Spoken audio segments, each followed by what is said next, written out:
రీసెంట్‌గా ఏలియన్స్ గురించి చాలా న్యూస్‌లొస్తున్నాయి. వాటన్నిటిని బేస్ చేసుకొని ప్రూఫ్స్‌తో ఒక ఇంట్రెస్టింగ్ థియరీ చెప్తా. పక్కా మీకు నచ్చుతుంది. వీడియోని ఎండ్ వరకు చూడండి. మార్చ్ 2 కొలంబియాలో ఒక విచిత్రమైన వస్తువు కనిపించింది. అది స్టీల్‌తో తయారు చేసిన ఫుట్‌బాల్‌లా ఉంది. ఇక దాని ఫీచర్స్ ఎంత అడ్వాన్స్డ్ ఉన్నాయంటే అది ముట్టుకుంటే చల్లగానే ఉంటుంది. బట్ నీళ్లు పోస్తే మాత్రం క్షణంలో ఆవిరైపోతున్నాయి. ఎంత హీట్‌ను దాని మీద పెట్టినా కూడా దానికి ఏమవ్వట్లే. అండ్ ఎటువంటి ఫ్యాన్స్ లేకుండా గాల్లోకి ఎగురుతుంది.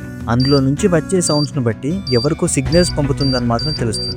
ఇలా చాలా అడ్వాన్స్డ్ ఫీచర్స్ ఆ వస్తువులో ఉన్నాయి. ఇవన్నీ టెస్ట్ చేసిన సైంటిస్టులు ఆ వస్తువు భూమికి సంబంధించింది కాదు అని ప్రూవ్ చేశారు. అండ్ అది ఏలియన్స్ తయారు చేశారేమో అని డౌట్ పడుతున్నారు. ఇలా దీనిపైన రీసెర్చ్ చేస్తుంటే ఇంకో ఇంట్రెస్టింగ్ న్యూస్ కనిపించింది. ఆ న్యూస్ లో ఈ విచిత్రమైన వస్తువు ఏలియన్స్ దగ్గర నుంచే వచ్చింది అండ్ ఏలియన్సే కావాలని పంపించారు అనడానికి చాలా పాసిబిలిటీస్ ఉన్నాయి. బట్ వీడియో లెంత్ బాగా అయింది. సో పార్ట్ 2 కోసం వీడియోని లైక్ చేసి ఛానల్ సబ్స్క్రైబ్ చేయండి. అప్లోడ్ చేసిన వెంటనే నోటిఫికేషన్ వస్తుంది.